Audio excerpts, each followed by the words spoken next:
Oke, teman-teman.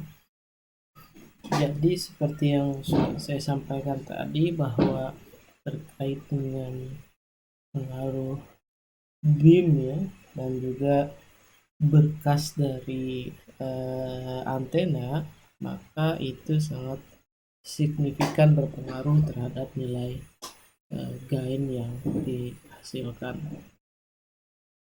Dari sumbu utama akan menurunkan penerimaan biasanya sekitar 30 dB. Jadi standarnya pengalaman saya selama ini membuat antena terkait dengan antena radar bahwa ketika gain yang dihasilkan 30 dB itu biasanya sudah cukup gitu karena beam yang dihasilkan di bawah 1 derajat. Oke, kemudian dari besaran gain, antena digolongkan menjadi antena dengan nilai gain yang rendah ya, sampai 10 dB misalkan, ini diasumsikan gain rendah di bawah 10 dB, kemudian gain sedang itu antara 10 sampai 20 dB, kemudian yang terakhir adalah high gain ya, atau gain tinggi itu lebih dari 20 dB. Nah, kalau misalkan tadi kita buat gain yang diinginkan di 1 derajat, artinya maka penggambarannya mungkin kurang lebih di 30 dB ya, artinya mungkin dari 20 sampai 30 dB. Namun demikian harus dicatat pula bahwa angka-angka tersebut adalah relatif, jadi bukan mutlak ya. Kalau dari segi misalkan dari kita menghitung ya, misalkan ketika antena susunan array kita susun misalkan terdiri dari 18 rectangular patch yang disusun misalkan dengan distribusi optimum, maka ketika 18 tadi menghasilkan secara teori perhitungan adalah gainnya misalkan 30 dB, maka ketika kita lakukan simulasi dengan desain yang sama kemudian kita fabrikasi, biasanya ada perubahan ya, karena tadi bersifat relatif tapi tidak banyak biasanya. Kalau pengalaman saya ketika simulasinya kurang lebih 30 dB, maka gain pengukuran ya berkisar dari 29 sampai 31 bahkan 32 dB ya. Jadi mungkin plus minus itu dinilai di angka di 2 dB. Asal dengan catatan pengukurannya benar sesuai dengan kaidah pengukuran antena, misalkan dengan batas near field dan far field yang sudah kita pelajari sebelumnya. Kemudian juga di ruang Android chamber, artinya dalam hal ini tidak ada pengaruh-pengaruh dari misalkan multipath atau pantulan refleksi dari baik dari gelombang elektromagnetik sendiri maupun gelombang elektromagnetik yang ada di sekitar antena. Jadi benar-benar dari antena AUT tersebut atau hanya antena under testnya. Oke, kemudian frekuensi kerja sangat mempengaruhi bentuk dan dimensi dari antena.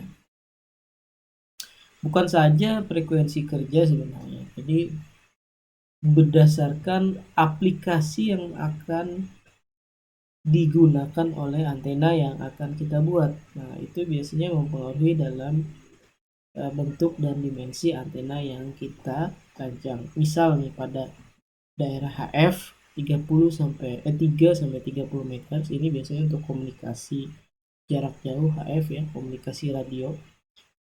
Biasanya setahu saya digunakan untuk komunikasi maritim ya. Jadi kayak angkatan laut, KKP itu menggunakan komunikasi radio pada frekuensi HF biasanya. Banyak dipakai antena yang berbentuk wire.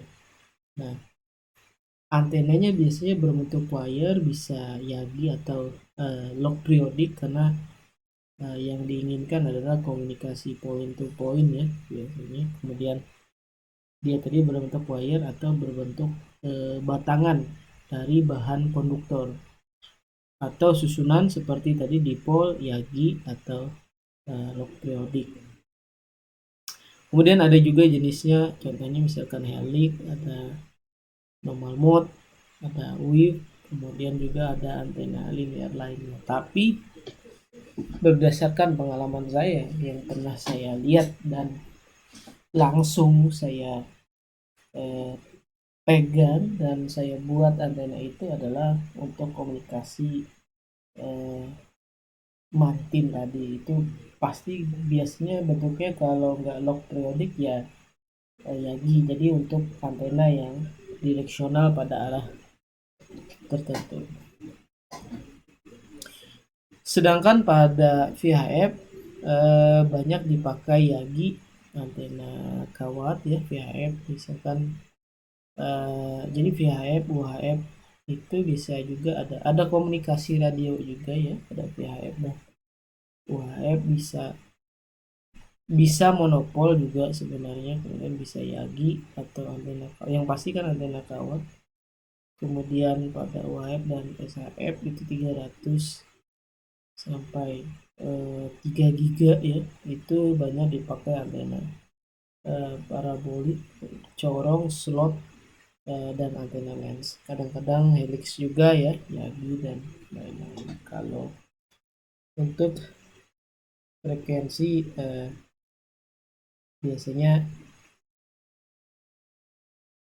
di bawah 3 giga, di atas 1 giga itu kadang masih, kalau saya pengalaman sering lihat itu menggunakan parabola ya, atau slot juga.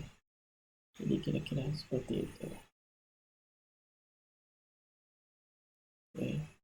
Nah selain itu adanya antena yang tidak jelas nampaknya sebagai antena pemancar, harus disembunyikan atau disebut dengan antena samar ya. Jadi tidak ditampakkan. Antenanya biasanya itu untuk antena BTS yang di perkampungan biasa alergi terhadap dalam tanda kutip asumsi mereka tuh ada radiasi ya. Jadi itu biasa disamarkan. Antena tersebut juga harus disesuaikan dengan keadaan sekitar, seperti pada pesawat terbang, kereta api, atau pada keadaan lingkungan yang berat tadi. Untuk antena semacam ini biasanya yang menjadi persoalan adalah penyesuaian impedansi. Ingat seperti dipol kan, 73. Nah, kemudian antena-antena lainnya juga memiliki impedansi yang berbeda. Nah, oleh karena itu perlu kalian ingat kembali seperti yang sudah saya sampaikan, bahwa dalam merancang suatu antena perlu diperhatikan adalah nilai impedansi yang dihasilkan oleh antena tersebut.